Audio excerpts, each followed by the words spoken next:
Nous allons voir dans cette vidéo formation comment insérer une équation dans votre document Word 2010.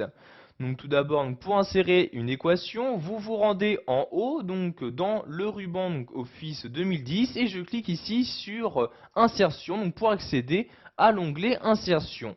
Je vais maintenant me rendre tout à droite de cet onglet, donc vous voyez ici sur la partie Équation.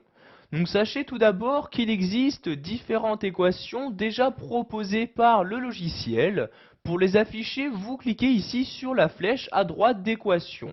Vous avez donc maintenant un menu qui s'ouvre pour vous afficher donc les différentes équations proposées par Word 2010. Donc voyez ici par exemple le développement de Taylor, l'élévation d'une somme, la formule quadratique, etc.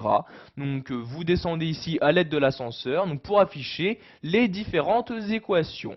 Si par exemple vous souhaitez insérer l'équation sur la loi binomiale, vous cliquez sur l'équation correspondante et vous pouvez voir que celle-ci s'insère automatiquement dans votre document. Sachez qu'il est bien évidemment possible de la modifier.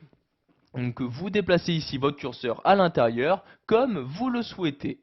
Donc maintenant, je vais ici descendre, je fais divers retours à la ligne comme ceci, et nous allons insérer une nouvelle équation que nous allons créer donc depuis le début. Donc pour ce faire, je retourne en haut dans l'onglet Insertion, je vais ici tout à droite de nouveau, et je clique cette fois-ci ici sur Équation. Vous avez donc maintenant une nouvelle zone qui s'ouvre, où vous allez devoir saisir votre nouvelle équation. Donc par exemple, je vais commencer ici par y, un espace, un égal, un nouvel espace. Nous allons par exemple ici maintenant insérer une fraction. Donc je me rends ici en haut dans la partie fraction. Donc vous voyez, je clique sur fraction comme ceci. Vous choisissez donc le type de fraction que vous souhaitez utiliser. Donc par exemple, je vais prendre ce type-là, je clique donc dessus pour l'insérer. Donc vous voyez maintenant la fraction s'est insérée et vous avez donc que ce soit en haut ou en bas différents carrés. Donc carrés que vous allez pouvoir remplacer par des valeurs pour compléter cette équation. Je clique donc ici sur le premier carré et je choisis donc l'élément que je souhaite insérer. Si vous souhaitez par exemple insérer des exponentielles, je clique ici sur la partie exponentielle comme ceci.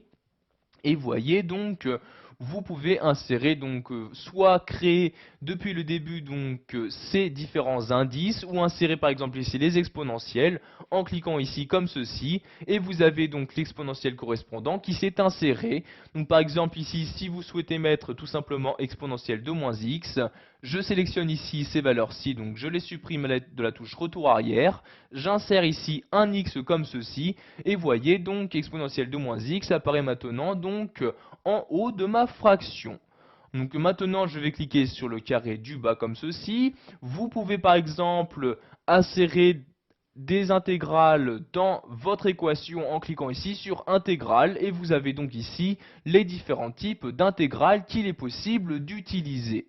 Donc vous avez donc dans toute cette partie de droite encore les fonctions les plus utilisées donc en mathématiques, vous voyez comme les matrices, etc.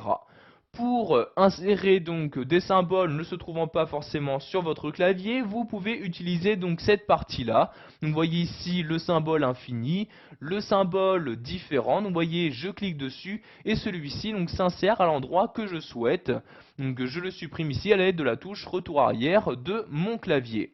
Donc ici par exemple, je vais mettre donc y égale exponentielle de moins x divisé par 4 comme ceci. Je clique en dehors de mon équation et voyez, donc j'ai pu insérer l'équation.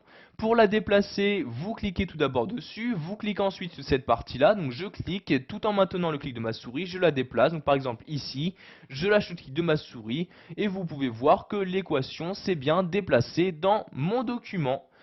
Voilà, vous savez maintenant comment insérer une équation sous Word 2010. Vous avez donc appris à en créer une depuis le début et donc à utiliser les différentes fonctionnalités